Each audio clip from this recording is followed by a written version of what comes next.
to choose invoke the dragons. So the yellow dragon superpower and invoke the hive mind hum. For every bee, I either buzz unless they evoke the dragon, three of them are gonna die. I don't.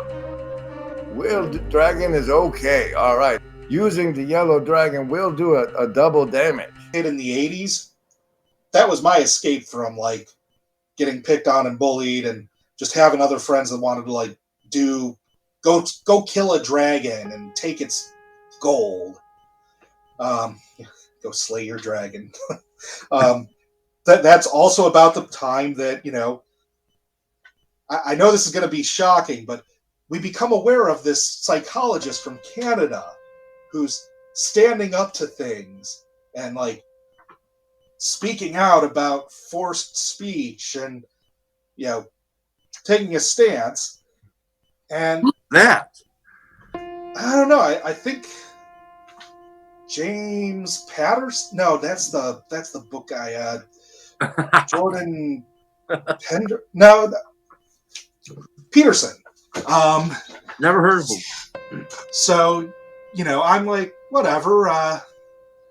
He seems interesting. I want to look through his books. Like, why not? That seems like where you would approach someone who has published works if you want to find out more about their ideas. So I pick up Maps of Meaning from the library because I'm kind of a library guy, and go through it. And a bit of a weird synchronicity. So Peterson's big into Carl Jung. And a little known video game series that I've been heavily influenced by, Shin Megami Tensei Persona.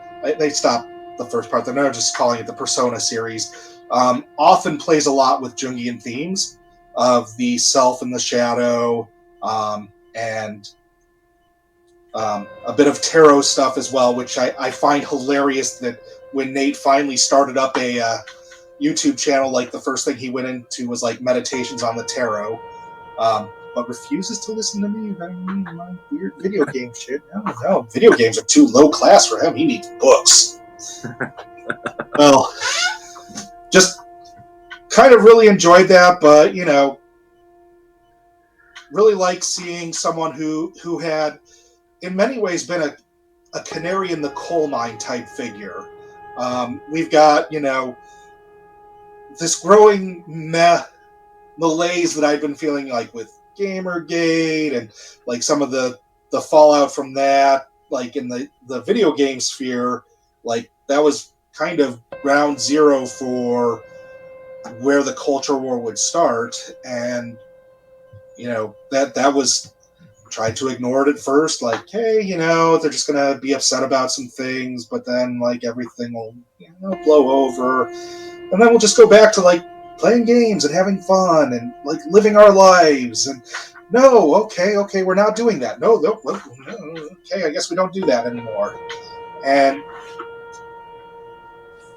like just kind of following some of his like concerns about how society has failed young men, and I'm like, wow, this guy gets it. I understand what you're saying. It's like you're talking to me. And he goes through his thing, but I'm still not really like convinced that it's like the left is a lost cause, because I do still care deeply about how our modern consumerist capitalism culture is really hurting people. Like the whole atomization of the family and like individualism really didn't work with me. And kind of part of my deconstruction, if you can deconstruct from nothing, in the early 2000s was in reaction to 9/11 and our wars. I very rapidly jumped onto the new atheist mode. I was like, yeah, religion's fucking stupid. Like, what? all it's going to do is make you, like, kill yourself to get virgins and, lead crusades and finish your daddy's war. And, because it doesn't help when you have someone like Bush as the exemplar of what religiosity is, and like showing that whole, I guess, whatever that movement was called, the evangelical something. So I would sign me up with the Four Horsemen, Dawkins, Hitchens, those other two that I can't, Harris, the other one.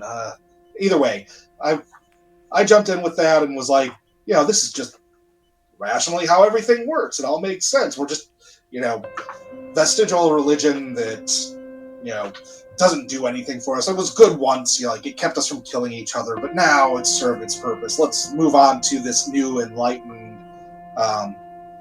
rational materialism, which obviously led to the nihilism that I think really kind of consumed my darker days.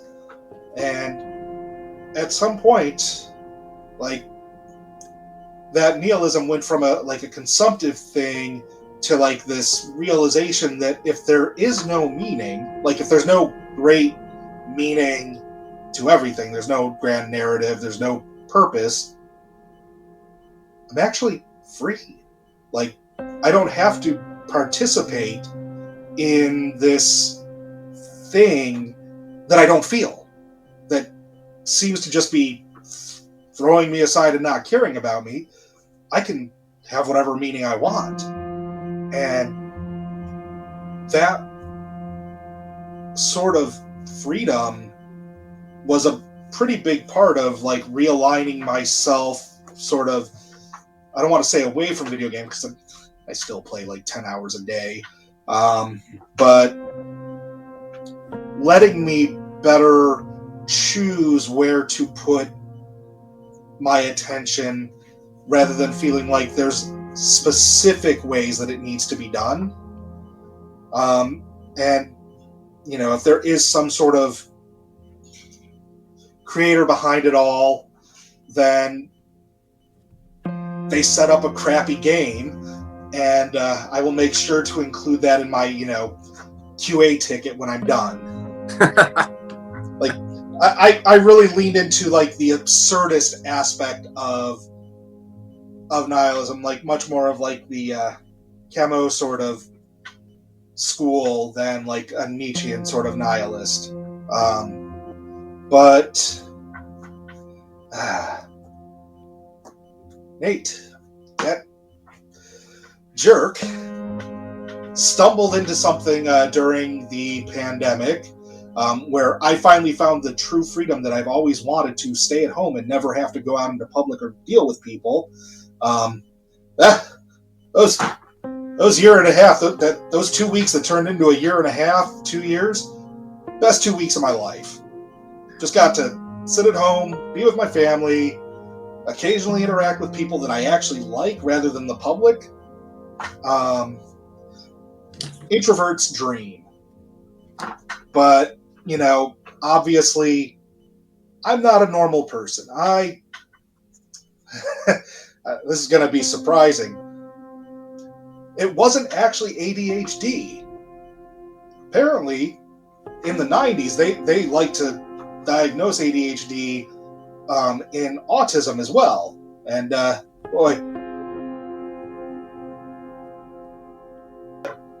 hyper left brain dominance, autism. My main symptoms actually involve sensory issues with repetitive sounds and light fluctuations, and then obviously some of the social signaling I don't really pick up that well on.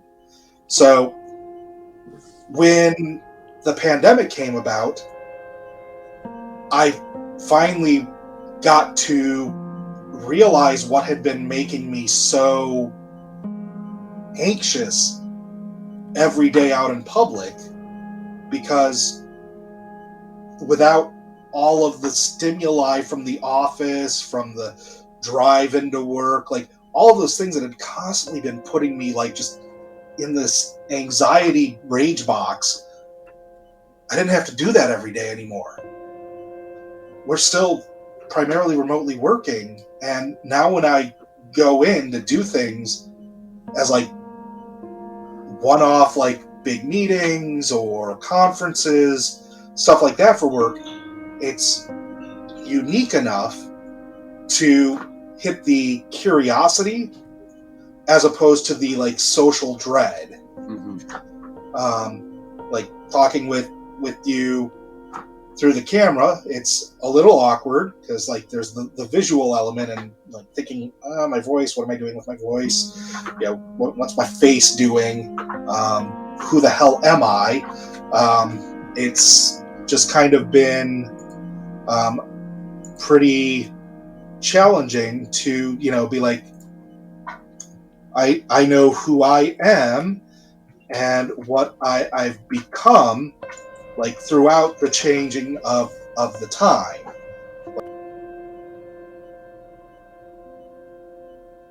Tyrant. But he stumbles into a dragon's lair and sees all this gold there, and sees this beautiful gold armband, and he puts it on his arm, and it turns him into a dragon. The dragon takes over his body. So for much of the movie, he's this dragon, but he doesn't want to be a dragon. He wants to go back to being a boy. And the way that he ultimately becomes not a dragon anymore is that he's trying to pull away this dragon skin, and then Aslan, who represents Christ, comes near to him, and Aslan starts helping him to separate it. But of course it hurts. Having this stuff pulled off really hurts, right? But then when he's finally freed from it, then of course he's a boy again, and he's a completely changed boy. He's not the same at all, because all the stuff that didn't belong, all that dragon that was in him got peeled away, right? So that's the contrast for me between the mercy, the gathering in, the openness, the care, the listening, the attending, the seeing, the gathering. That's all on the mercy side. And then on the judgment side is the measuring, even taking apart, reducing things down to the parts and then putting them back together again. I think Jonathan used the word decomposition at one point. Yeah. And then I think also in that category goes discerning and identifying and meaning. Yeah. Because in the conversation between Tammy and Mathieu, he was talking about how when Adam was naming the animals, maybe I can bring up this clip. Yeah, that would be great. I think that was the part that interested me too. So you see, the story of the flood is kind of the opposite of the story of Adam naming the animals. So you have Adam that names the animals. So that's an example of giving meaning to factuality or giving meaning to what is. And then with the flood, you have the opposite. So you have the identity of beings are falling apart, and there's confusion, like there's hybridity between animals. So this is in tradition, but these are very well-established tradition that before the flood, there were a mixture of animals. They started to create hybrids of different animals. But this is important. It means something very, very significant. It means the identity of beings were getting confused. So that's why I said it's the opposite of Adam naming the animals. Because Adam, when he names the animals, that's what he's doing. He's giving a clear identity to beings. But then in the flood, this identity is being confused, like they're being mixed together. And then what Noah does, the flood, the idea that there's water covering the earth, that is what it represents. It represents a confusion between, it's not just confusion in the sense that we don't know something. It's also like a fluidity of things. Things change always. The definition of things start to change in a way where there's nothing stable and there's nothing fixed, and things get mixed up together. So that's what the water between heaven and earth represents. I think I'm going to stop there because I wanted to ask you about something and what he said there.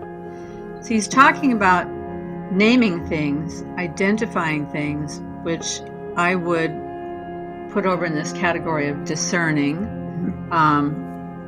and of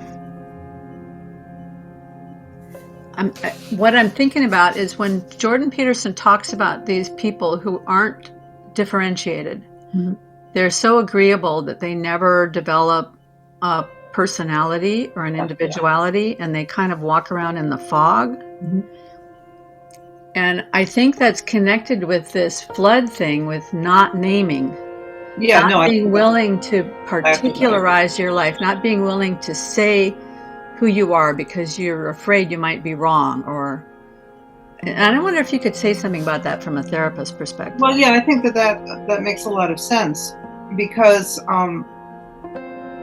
it's very easy to be confused if you don't have, a lot of this kind of thing would go back to, were your parents able to help you develop yourself in a proper manner, which means, and this, you see these same patterns over and over again, which means help you deal with the reality of the world and its limitations in society, and being able to operate in it properly in the set patterns, the set social patterns, teach you the social patterns.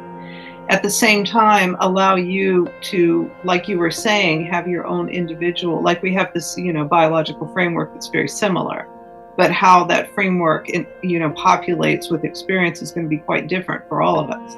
So to allow that difference that your inclinations are going towards to develop too within the parameters of certain frameworks. So you aren't just sort of, a wash in a way.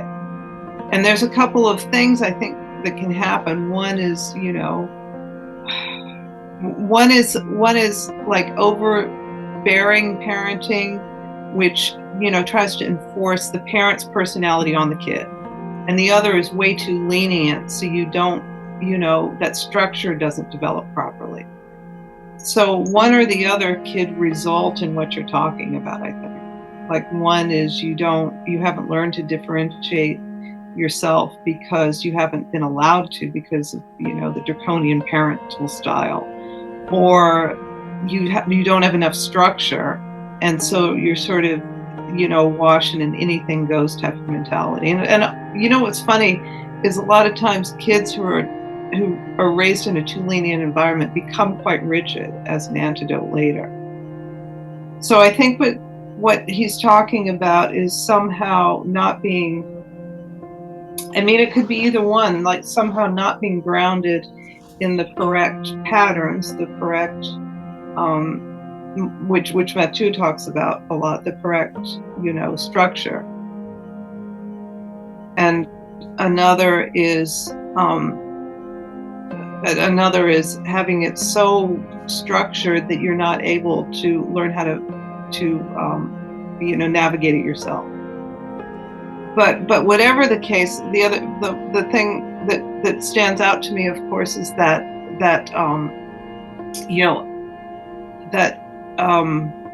relationship between the two, which scales up and down in every regard, which is why the relationship between the structure and the openness. Oh, okay. Yeah. The structure needs to update, like he's saying, like these structures will update, but if they're allowed to update too much without any grounding, then you get what this water represents. Yeah, so that fits right in. See, lately I've been trying to read a lot of scientific papers. It's a challenge because I don't have the background, but I hear you. Michael Levin put on Twitter yesterday a paper that he and a guy in quantum physics named Chris Fields, and then Carl Friston, who's also, I think, a cognitive neuroscientist. The three of them published this paper together. And the basic idea of the paper, if I get it correctly, is that way down to the level of quantum mechanics, the same thing is happening all the way down through all the levels. Yeah. That, and this goes to information theory, and it goes to thermodynamics and all of these kinds of things. That the environment impacts the system, and the system impacts the environment. Yeah, totally makes sense. Right? Yeah. So I put on, I responded to him on Twitter, and I tweeted out, and I said, okay, here's the quote. And it basically, that's what it said. It was a quote from his paper. And then I said, then does this mean that it's turtles all the way up as well? And he came back and he said, bingo. So apparently I found the kernel in that paper. And then he said, I will have more on this next month. We're working on it. Oh, that's good. But if it's turtles all the way up, then, like Glenn says, that would be a very good case for strong emergence. And strong emergence is that there has to be an emanation as well as an emergence. It can't just be emergence from the bottom up, right? And so then that gets back to your idea of quality. Yeah, and quality, spirit in the Peugeot metaphysics, it's kind of the same thing. You're infused with this greater idea, let's say, that an idea is spirit, and how you manifest that is matter. Let's say you're inspired to make a painting, you manifest it with oil paints and canvas. It's the meeting of spirit and matter. And back to the attention thing, I think what he's, it's like, where do you put your attention? Do you put it on something good, or do you put it on something lesser? So if you're doing a painting, there's a pure attention that's directed. You could be painting something for someone else, right? You have a commission, and this is how you're going to make your living, and they want this. So that's your attention is here.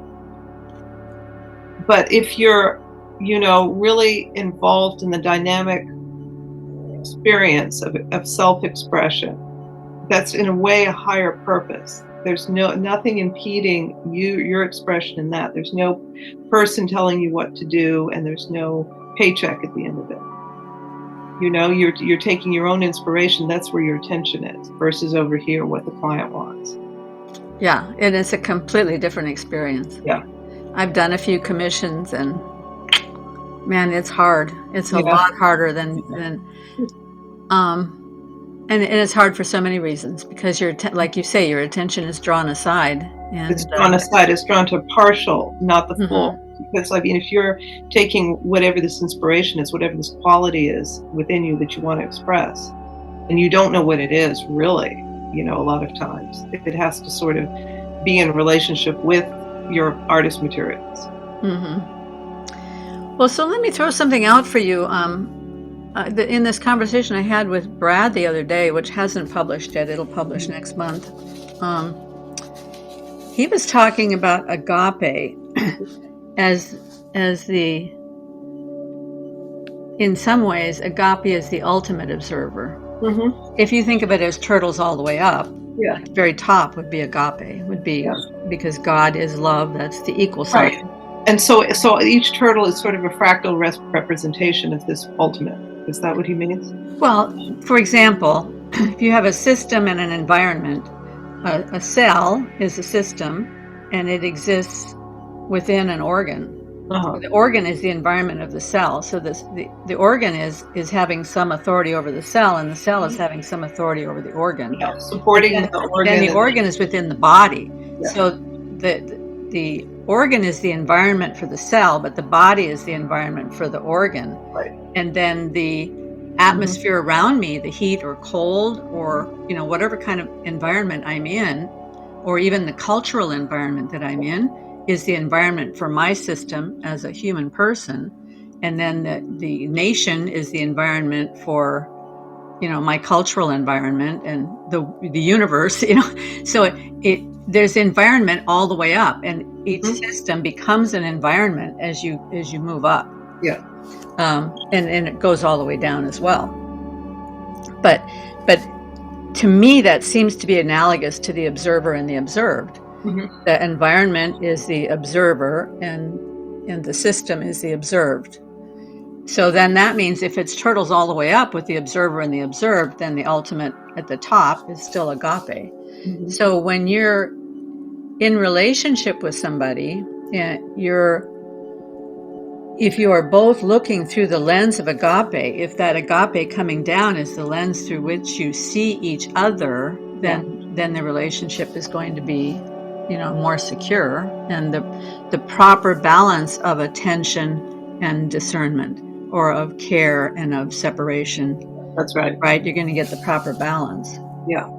That reminds me a lot of, what John wants Dialogos to be. Like guided by that, like ego out of it, at least not in the sense that someone wants to win or show off in the conversation. Like you and I are talking, and we're trying to make sense of these things we're looking at. Yeah. And in order for me to convey to you what I'm trying to say, I have to say it in I have to get a sense of where, like, we kind of have to come together as where our attention is going, and get rid of the stuff, like clarifying would be getting rid of the stuff that doesn't serve that. Yeah, for sure. Yeah, so I mean, in terms of agape, I think that means that kind of approach that is open, like going along the quality track, let's say, like letting the conversation go where it feels like it's serving this thing that we're trying to, and we're not even defining it, the good, let's just say, or the good in context of this conversation, which is like you and I had a few things, we wanted to talk about, and just seeing how they come together and make sense of things. And that attitude we have, that open attitude, dynamic attitude, is agape. Is that Yeah, for sure. I mean, I think that's one aspect of it. And another aspect of it is something else that Mathieu was talking about with Tammy. Let me see if I can find that as well. When you engage your imagination, that's the chalkboard that God writes on. It's like the computer screen. It's the interface between us and God, and it's real. And it's powerful and significant. So learning to interpret that has been one of my goals, to better interpret what's going on inside of me spiritually, so that I can help myself and live better, and others, but mostly myself. Just because if I keep myself out of trouble, I'll behave with everyone else. So when I came into the realm of this little corner in everyone, it's so off the beaten path for me. I know there's something valuable here. Like, dude, if you want to heal the sick, cast out demons, and raise the dead, yeah, I'm your guy. As well as somebody else here. Like, you know what I mean? It's just like a skill set. Like, okay, fine. But I'm missing something. I feel it. There's something, like there's a dragon that sometimes I have to contend with. It comes from Tolkien. He goes, just because you talk to a dragon doesn't mean you should listen to it. And don't look into the eye. And I'm like, oh my gosh, that's so brilliant. Instead of casting a demon out in the name, nothing wrong with that. But I'm getting more of a mental images and realms within my own mind to deal with these things as they come into my life. And as I gain different functionality, it's the best I can describe it, of my mind, it's helping my heart. Huge. And I'll be honest, like, I've changed a lot to get God, and it was Him changing me, and it's worth it. And if I have to change again, fine. Don't care. Sort of walked it backwards through the conversation. There were some other little interesting elements of it, but I remember my first watch of the conversation was Daniel Dennett sort of gave up the keys to the kingdom and didn't realize he was doing it. So, all right.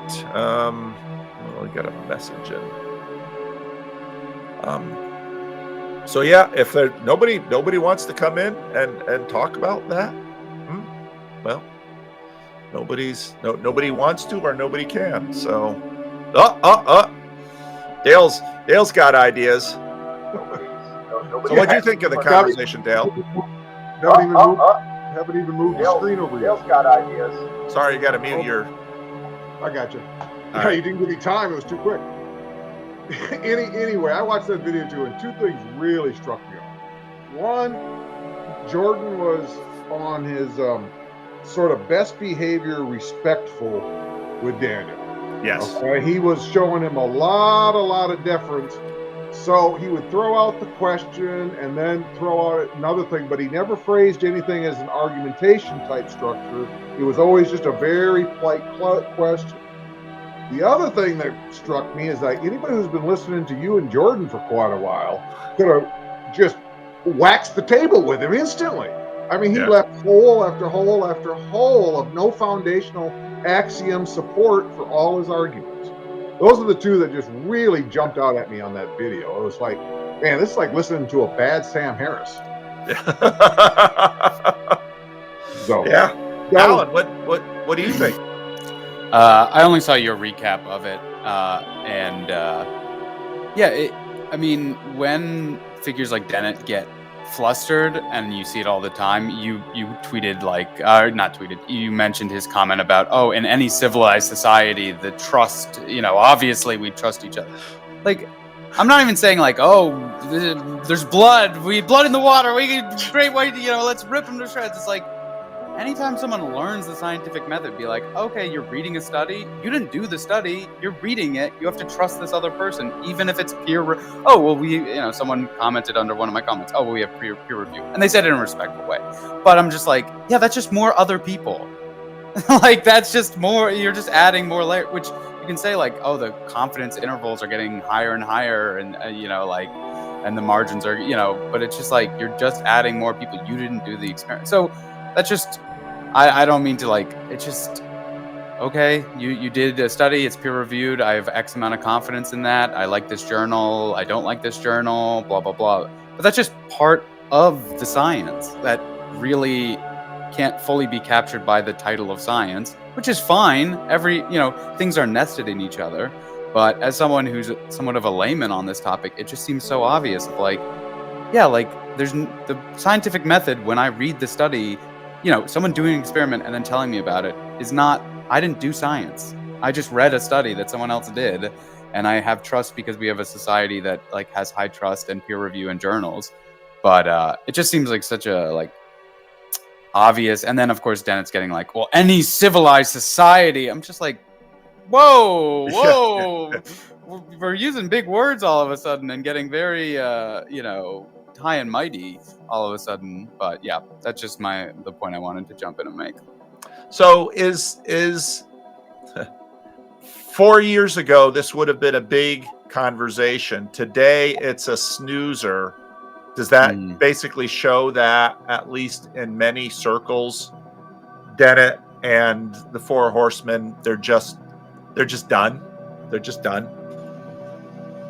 Yeah, I that's my read. That you watch them and it's like new atheism. It doesn't mean atheism is dead, and it doesn't mean. I mean, one of the big missteps that I see Christians always make is like, we won. It's like, no, it's just that this whole church of science is really looking shabby and has kind of been exposed for what it is. So, Jess, what say you?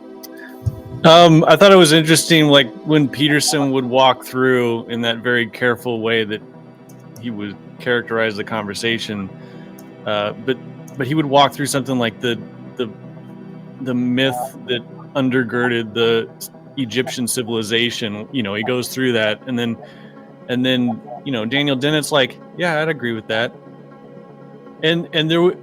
But he's like, I don't call that religion. I would call that whatever. And he would just call it something else. And so there was like this agreement, but Daniel Dennett would never sort of concede the definitional ground of what religion was. It was something that sort of, for Dennett at least, went undefined.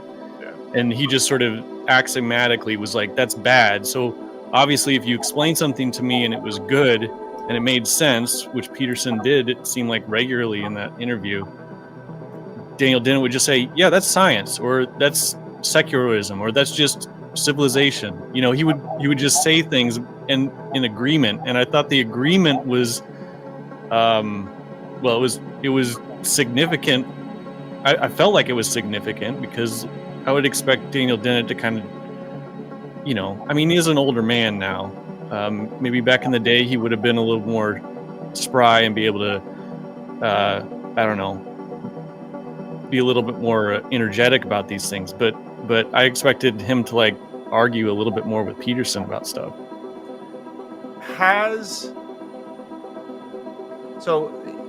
Duke Edinburgh, who I don't recognize I don't recognize Duke Edinburgh at all. KL mentions the book is coming out. Has all of this sort of lost its edge? I mean, and Peterson included, because you know this was an argument made by David Fuller. Well, so one of the conversations, little sub conversations I had this week was, you know, Peterson's influence.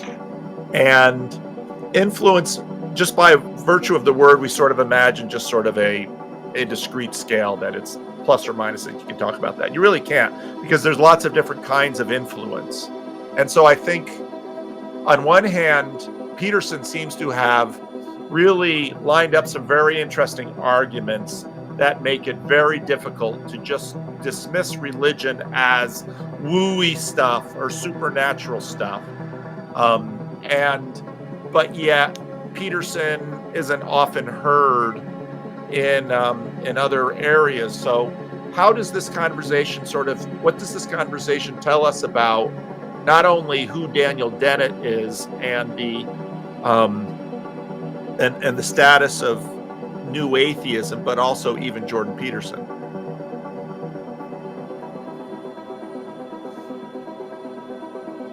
Maybe it's a bad question. Grace, you want to say something before everybody just ignores the rest of my question?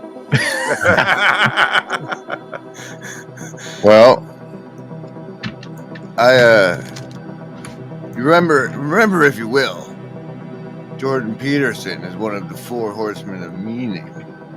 From his Apocalypse of Meaning conversation with Jean Cepagio, Jean Vervaeke, and Bishop Robert Barron. Yes. And that was like, I don't know, a failed branding attempt for the upper echelon of the corner, perhaps? Or maybe just a video title. but a failed branding attempt. Yeah, I'm sure they would have loved that to have taken wing. Like for people to write it up, like, oh look, the new four horsemen. But anyway, the important thing is, I think you guys are missing a wonderful opportunity.